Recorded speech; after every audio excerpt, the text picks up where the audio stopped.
जाने से दिलों पर तीरगी सी छा गई, उसके होने से रवां सरचश्मे अफकार था।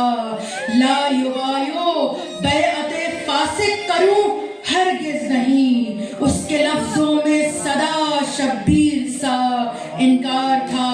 और वादिये इल्मो अमल हो या जमीने कारजार, वो अकेला दुश्मनों से बरसरे पैकार था। و یه شعر حماسی دوستان اگه حمایت کنم. پیروان حیدریم تسلیم شیطان نیستیم، ای بنی سیهون ما از تو هراسان نیستیم، و ما به زودی فتح خیبر را تماشا می کنیم. اهل سازش با یهود و آل سفیان نیستیم و امتحانی سخت در پی داریم و آماده ایم.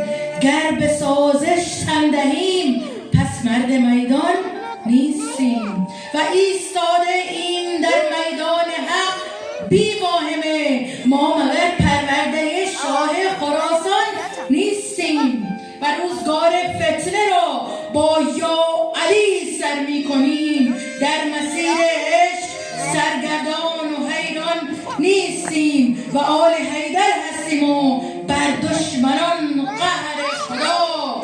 ما ز شمشیر و تبر هرگز گریزان نیستیم. و شعر آخر که همه ما اینجا بین الملل هستیم.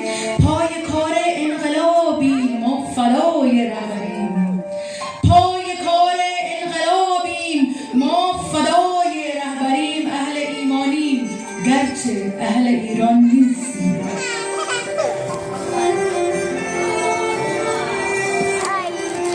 خیلی متشکرم سکان خانم شیرازی عزیز. اما برای بخش پایانی